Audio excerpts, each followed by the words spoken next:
वक्रतुंड महाकाय कोटिसूर्यसमप्रभ निर्विघ्नं कुरु मे देव सर्वकार्येषु सर्वदा।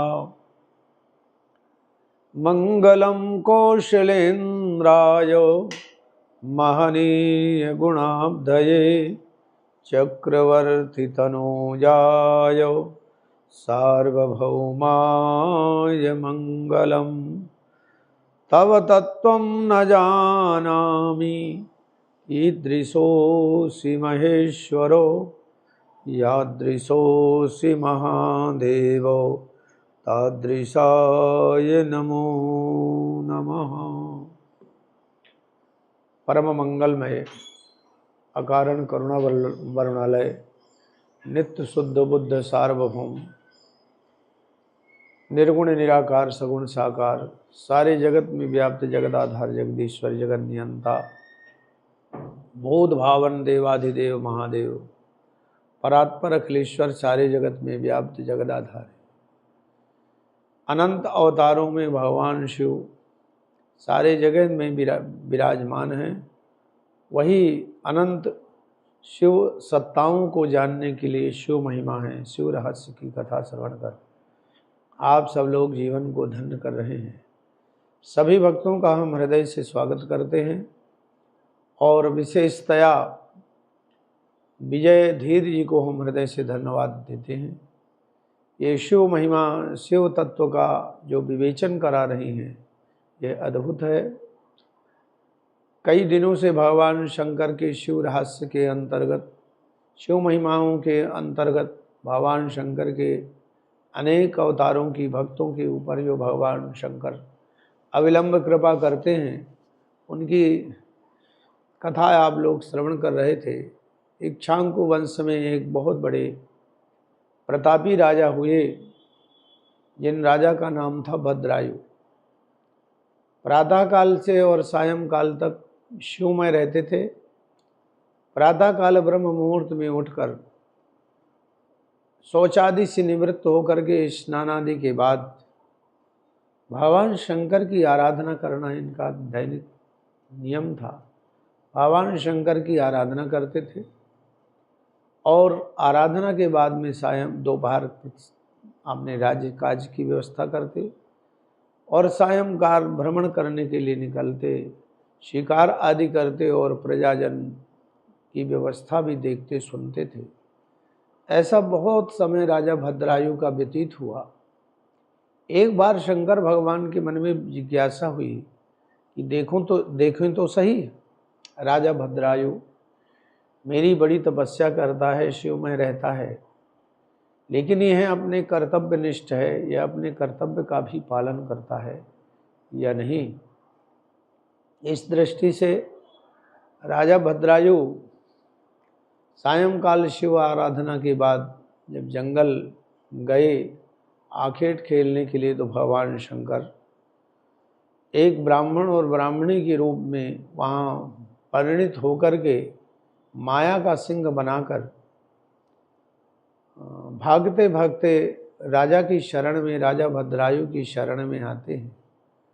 राजा से निवेदन करते हैं, राजन ये सिंह मुझे और मेरे पत्नी को कहीं खा ना जाए, आप राजा हैं, आप मेरी रक्षा करें।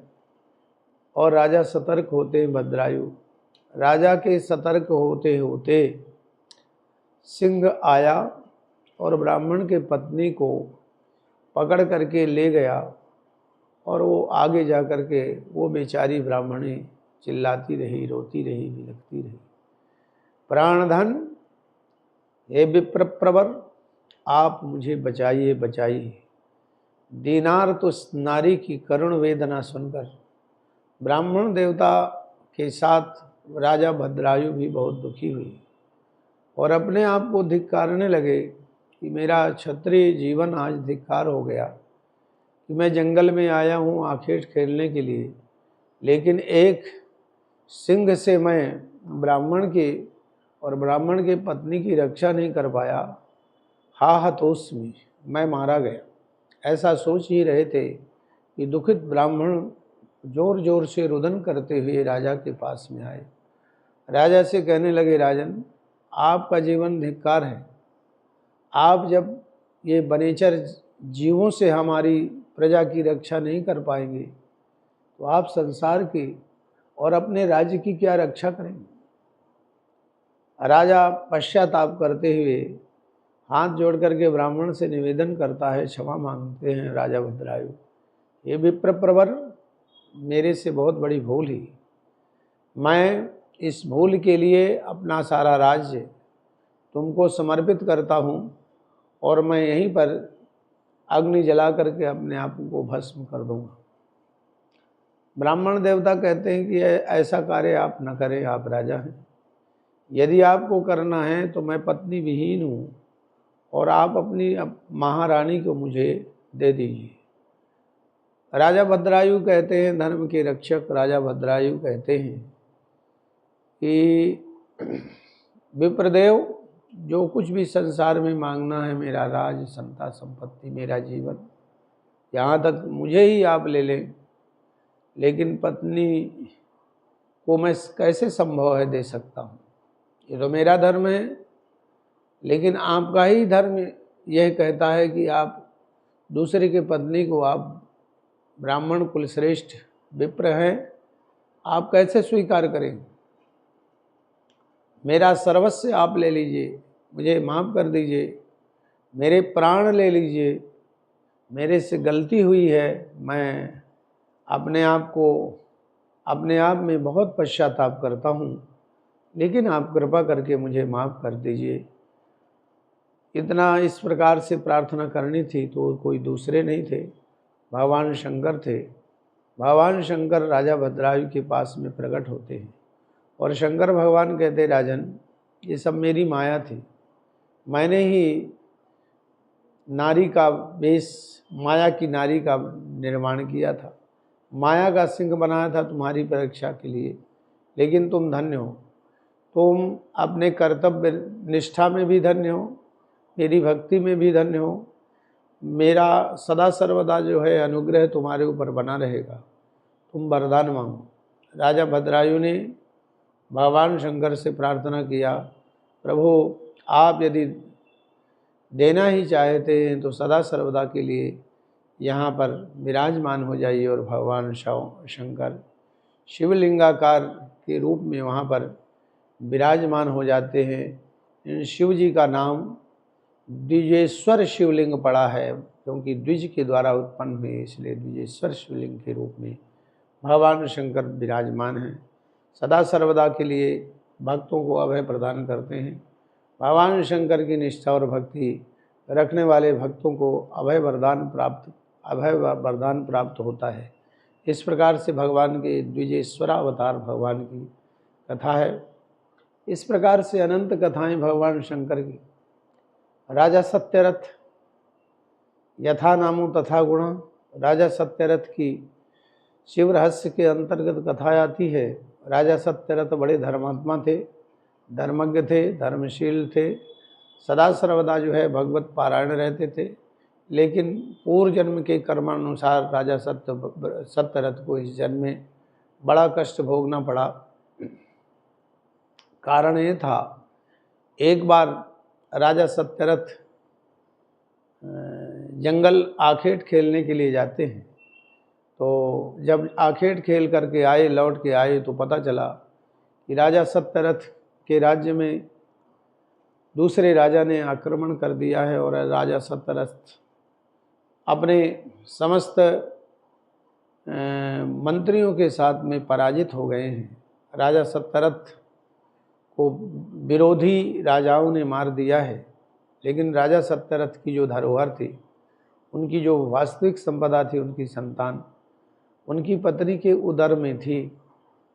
मंत्री होशियार थे, मंत्री जानते थे कि अभी ये विरोधी राजा इस रानी को सगर्भा जान करके मार देंगे, तो रात्रि में ही एकांत में ले जा करके मंत्रियों ने रानी के बचाव के लिए छोड़ देते। समय एव करोति बलाबलम प्रणिगदन्ति तीव शरीरणाम मंत्री अपनी रक्षा करने के लिए वहाँ से मंत्री भी भग जाते हैं। एकांत स्थान में राजा की वह महारानी जंगल में घोर अंधकार में एक वट वृक्ष के तले इस वंश के एक सुंदर दिव्य धरोहर नवजात बालक को जन्म देती है। जैसे जन्म दिया, जो महलों में समस्त सुविधाओं के साथ महलों में पैदा होना चाहिए था, लेकिन समय की विडंबना देखिए, एकांत जंगल में महारानी ने एक वटवृक्ष के तले राजकुमार को, बच्चे को जन्म देती है। अब रानी प्यास से बहुत आकुलित हुई। राजा नहीं रह गए, रानी एकांत में है। अंधेरे में ही जल की तलाश करते करते एक सरोवर देखा और उस सरोवर में हाथ बढ़ा करके अंजलि से जल लेकर के ज्यों ही महारानी पीना चाहती, वैसे ही एक मगरमच्छ ने महारानी को खींच लिया और खींच करके खा गए। बच्चा एकांत, न कोई आगे न पीछे, न कोई देखने वाला न सुनने वाला, रुदन करता रहा। पूरी रात बच्चा रुदन करता रहा। प्रातःकाल संयोग से एक देवी, एक माँ वहाँ पर आती है लकड़ी इकट्ठा करने के लिए, लेकिन एकांत उस सघन जंगल में बालक के करुण रुदन को सुनकर आश्चर्य में पड़ गई कि आखिर ये बालक की रुदन ध्वनि कहाँ से सुनाई देती है। उस रुदन ध्वनि को सुनते हुए इस देवी ने उस बट वृक्ष के तले जब जा कर के देखा, इस अद्भुत बालक को देख करके आश्चर्य हुआ। ये बालक कोई सामान्य परिवार का नहीं लग रहा है, ये बालक तो कोई राजवंश का लग रहा है। मुझे क्या करना चाहिए, क्या नहीं करना चाहिए। चतुर्दिक अवलोकन करती हैं तो दूर दूर तक जब कोई दिखाई नहीं दिया, तब तक आवाज़ आई, इसे तुम ले जाओ, इसे तुम ले जाओ। इस आवाज़ को सुनकर उस देवी ने आवाज़कर्ता को आवाज़ लगाया कि आप कौन हैं, आप यहाँ प्रकट हो जाइए। तो भगवान शंकर वहाँ भिक्षु वर्य के रूप में, भिखारी के रूप में प्रकट हो जाते हैं। शंकर भगवान कहते हैं इसको ले जाइए। कौन है आप? क्या शंकर भगवान तो नहीं है? ऐसा कह ही रहे थे कि शंकर भगवान अपने स्वरूप में आते हैं।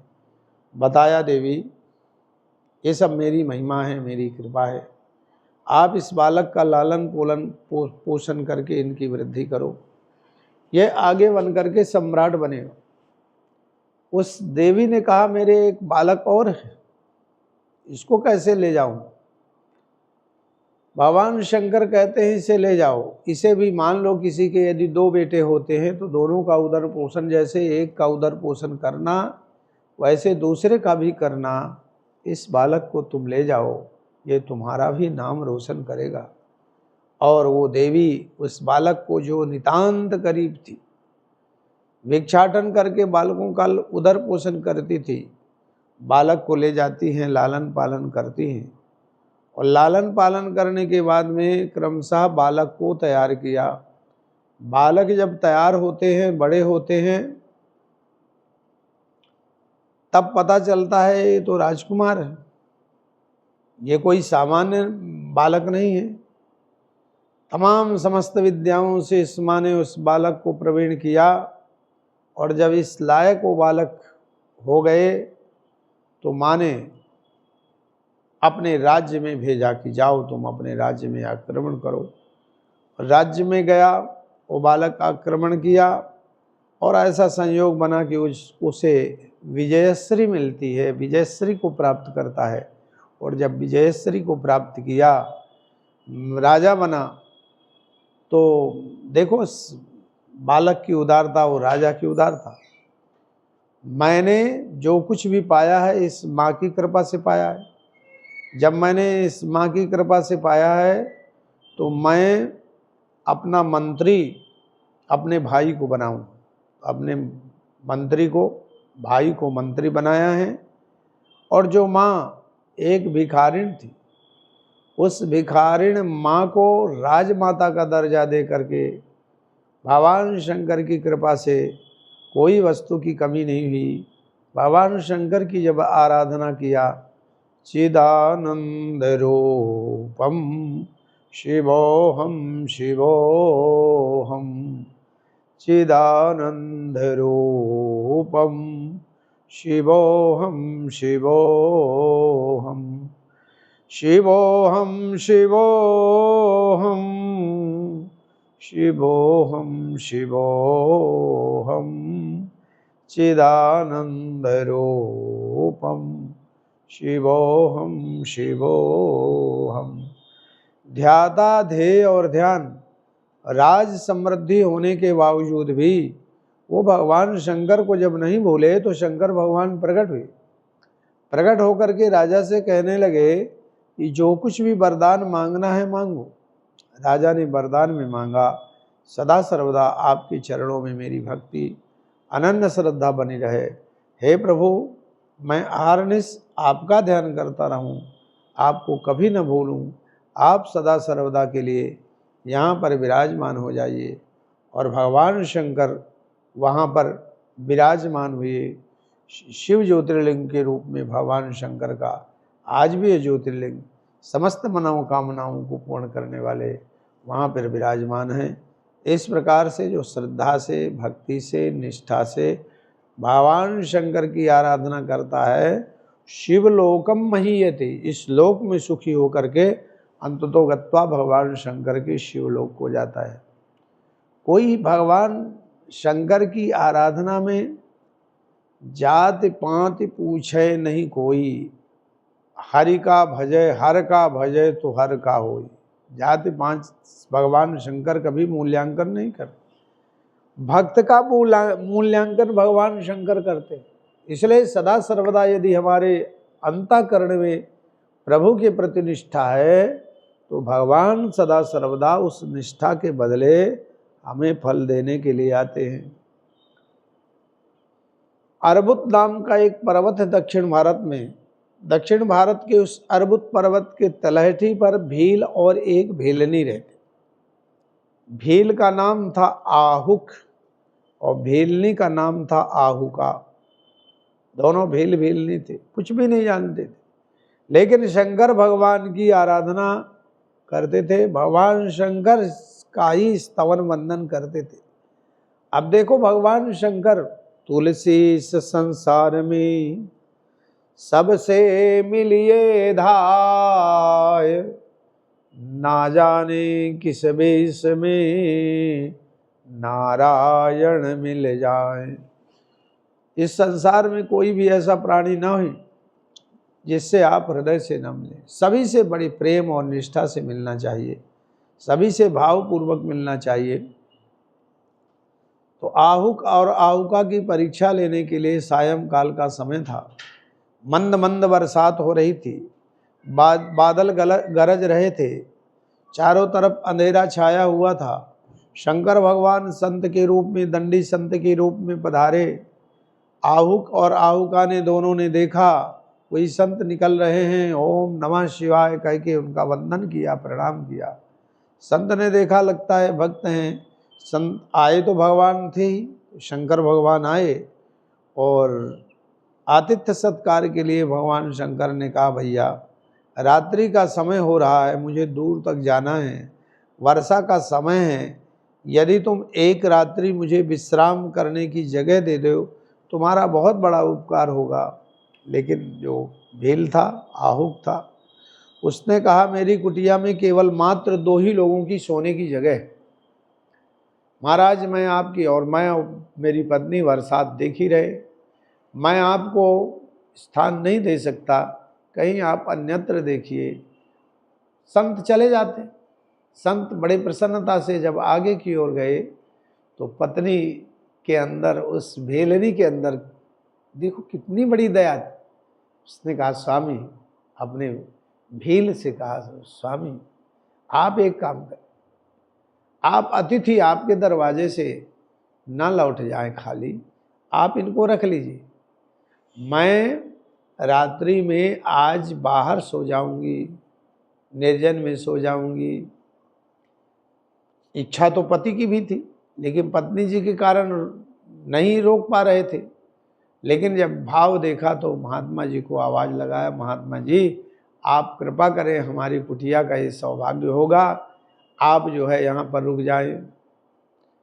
और जब वो सन्यासी रुके तो दोनों ने बढ़िया कंदमूल फल मंगा करके उनका स्वागत सम्मान किया, भोजन भजन आदि कराया है। रात्रि में जब विश्राम करने का समय आता है तो भील ने कहा कि आप दोनों अंदर सो जाओ, भीलनी तुम सो जाओ और महात्मा जी आप मेरे अतिथि हो, आप अंदर सो जाओ, मैं रक्षा की दृष्टि से बाहर रहता हूँ, मैं आज की रात जग जाऊँगा। और भील जग करके सदा सर्वदा जो है अपने आराध्य देव शंकर भगवान का स्तवन कर रहा था। रात्रि में आप शंकर भगवान की माया देखी। रात्रि में एक शेर आया और आहुक को अर्थात भील को ले जाए, उठा करके ले गया। मांस आदि भक्षण करने के बाद में अस्थियों को फेंक दिया, चला गया। प्रातः काल आज उस आहुका ने बड़ी प्रसन्नता के साथ, उसे अभी कुछ भी नहीं पता था, प्रातःकाल संत को प्रणाम करती हैं और स्मरण करती हुई, आए हैं संत करुणायन, आए हैं संत करुणायन, हे जगत उदाहरण, आए हैं संत करुणायन, हे जगत उदाहरण। पापों में लीन हूँ मैं, श्रद्धा से हीन हूँ मैं, पापों में लीन हूँ मैं, श्रद्धा से हीन हूँ मैं, केवल तुम ही हो भवतारण, हे जगत उदाहरण, केवल तुम ही हो भवतारण, हे जगत उदाहरण। ऐसी सुंदर प्रार्थना की और बाहर निकली तो देखा पति नहीं अपने स्थान में। थोड़ी दूर देखा तो पति की हड्डियां पड़ी थी, पति को शेर ने खा लिया। एक भी दुखी नहीं हुई। समुदाय इकट्ठा किया, चिता बनाया और चिता बनाने के बाद में स्वयं अपने पति की अस्थियां लेकर, और शंकर भगवान जब यति के रूप में दुखी हुए, दुखी शंकर भगवान को पता चला तो कहने लगे मेरे कारण तुम्हारे पति को शेर ने खा लिया। आहुका कहती है कि मैंने अपने निष्ठा, अपने कर्तव्य का पालन किया, आप जाओ, आपको क्या लेना देना। लेकिन जब देखते हैं कि थोड़ी दूर जैसे शंकर भगवान गए तो अपने पति की अस्थियों को अपने गोद में रखने के बाद में जैसे ही अग्नि लगाना चाहा, वैसे ही शंकर भगवान बोले शंकर भगवान की, शंकर भगवान प्रकट हो गए दोनों के ऊपर। और भगवान शंकर कहने लगे ये तो मेरी माया थी, मैंने सब कुछ तुम्हारी परीक्षा के लिए किया है, और आप तुम जो कुछ भी वरदान मांगना हो मांगो। आहुक और आहुका दोनों को आनंद हुआ है, आहुक को भगवान ने जीवित कर दिया है। दोनों ने भगवान शंकर की दिव्य स्तुति की, प्रार्थना किया। और जब भगवान शंकर ने कहा कि वरदान मांगो, जो कुछ भी मांगना है, तो भगवान शंकर से वरदान में क्या मांगते हैं? हे प्रभु, आप देना चाहते हैं तो यही दीजिए। अब कलयुग आने वाला है, कलयुग में आप अपने भक्तों की इतनी कठोर परीक्षा नहीं लेंगे। और शंकर भगवान ने तथास्तु कहा है। इस प्रकार से जगह जगह भगवान शंकर वहाँ पर शिव ज्योतिर्लिंग के रूप में विराजमान हैं। और देखिए भगवान शंकर के शिव रहस्य के आध्यात्मिकता को, गहराई को, मूर्तियाँ पाषाण की होती, धातुओं की होती। ये धातु द्रवित होते हुए भी, धातुओं की जो मूर्ति बनती हैं उनको गलाते हैं, फिर डाई बना करके उनमें सेट करके मूर्तियां निर्माण करते हैं। अर्थात ये धातुओं को सरस बनाते हैं, और सरस धातु नीरस रूप में मूर्तियाँ बन जाती हैं। पाषाण विग्रह को, पाषाण नीरस है लेकिन मूर्तियाँ बन जाती हैं। लेकिन कहने का तात्पर्य है हमारा जो ब्रह्म है, हमारे जो परमात्मा हैं, नीरस नहीं, बेरस होते हुए भी, कठोर होते हुए भी, पाषाण होते हुए भी द्रवित हो जाते हैं, प्रसन्न हो जाते हैं। अविलंब देवाधिदेव महादेव प्रसन्न हो जाते हैं। इसलिए भक्तों को चाहिए कि सदा सर्वदा भगवान शंकर की उपासना करना चाहिए, भगवान शंकर की निरंतर उपासना करें। जिसने जीवन में शंकर भगवान की निरंतर उपासना किया है, शिव पंचाक्षर मंत्र का जप किया है, उसे लोक परलोक में किसी प्रकार की कमी नहीं होती है। जिसने जीवन में ये केवल ये नियम लिया कि मैं शंकर भगवान का ध्यान करूंगा, और जो ध्यान में शंकर भगवान का ध्यान किया है, संचिंतयेत भगवतश्चरणारविंदम, भगवान के चरणों का, भगवान का ध्यान किया है, उस इस लोक में खुश प्रसन्न रहा है और उसका परलोक बना है। संसार के समस्त साधन आपको चाहिए तो आप शंकर भगवान की आराधना करिए, शक्ति की आराधना करिए। शिव और शक्ति में कोई भेद नहीं है। जो शक्ति हैं वही शिव हैं, जो शिव हैं वही शक्ति हैं। इसलिए सत्यम शिवम सुंदरम, जो शिव हैं वो सत्य हैं, कल्याण करने वाले हैं, और थे भी, हैं भी और रहेंगे भी। तो भगवान शंकर की जो सत्ता है वो सदा सर्वदा जो है विराजमान रहती है। ऐसे शंकर भगवान की सदा सर्वदा उपासना करनी चाहिए। कोई भी ऐसा दिन न जाए जिस दिन में हम भगवान शंकर की उपासना न कर पाएँ। निरंतर भगवान शिव की उपासना करते रहोगे तो काम, क्रोध, लोभ, मोह, मद, मत्सर, विकार आदि से रहित होकर के भगवान के सुंदर दिव्य धाम को प्राप्त हो जाओगे। इस प्रकार से भगवान शंकर की ये अद्भुत लीलाएं शिव पुराण के माध्यम से, शिव रहस्य के माध्यम से आप लोग श्रवण करके अपने जीवन को धन्य कर रहे हैं। जीव शिव का स्वरूप है और शिव का स्वरूप जीव उस अनादि ब्रह्म भगवान शंकर का स्मरण वंदन करता है तो सदा सर्वदा उस जीव का कल्याण होता है। इतना ही कह के आज अपनी वाणी को विश्राम देते हैं। हरि ओम। चिदानंद रूपम शिवोहम शिवोहम।